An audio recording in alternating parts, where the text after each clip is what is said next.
Copa থেকে বিদায় ব্রাজিলের, পেনাল্টিতে সিলেকাউদের ছিটকিয়ে সেমিতে উরুগুয়ে।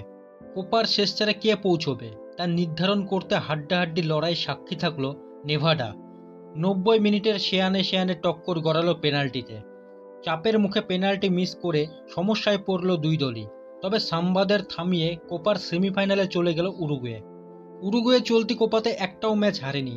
শুধু তাই নয়, একই সঙ্গে 2026 বিশ্বকাপ যোগ্যতা নির্ণায়ক পর্বে ব্রাজিলকে তারা হারিয়েছে। সাম্প্রতিক সময়ে সাম্বা বাহিনীর পারফরমেন্স মোটেই চোখ ধাঁধানো নয়। কোপাতেই তারা জিতেছে মাত্র একটি ম্যাচে, ড্র করেছে দুটিতে। নিজেদের ছন্দে নেই ব্রাজিল। সেই কাঠ সমস্যায় দলের অন্যতম ভরসা ভিনিসিয়াস জুনিয়রকে বাদ দিয়েই অপ্রতিরোধ্য উরুগুয়ের বিরুদ্ধে শেষ 8-এর যুদ্ধে নেমেছিল ব্রাজিল।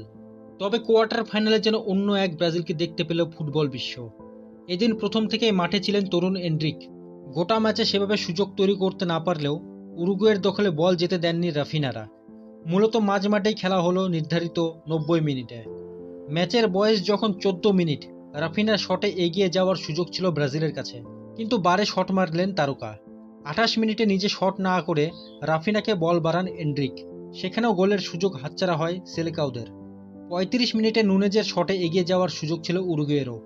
72 মিনিটে রড্রিগোকে বিচ্ছিরি ট্যাকেল করে লাল কার্ড দেখেন উরুগুয়ের নাহিতান নন্দেস। কিন্তু 10 জনের উরুগুয়েকে পেয়েও গোল করতে পারেনি ব্রাজিল। নির্ধারিত সময়ের শেষে খেলা গড়ল পেনাল্টি শুটআউটে। কারণ চলতি কোপায় এক্সট্রা টাইমের কোনো নিয়ম নেই।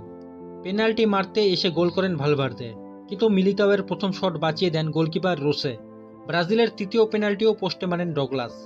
উরুগুয়ের চতুর্থ শট বাঁচালেও একেবারে শেষ শটে গোল করেন উগার্তো, কেটে ফেলেন সেমির টিকিট। অন্যদিকে অপর কোয়ার্টার ফাইনালে পানামাকে 5-0 গোলে উড়িয়ে দিয়েছে কলম্বিয়া।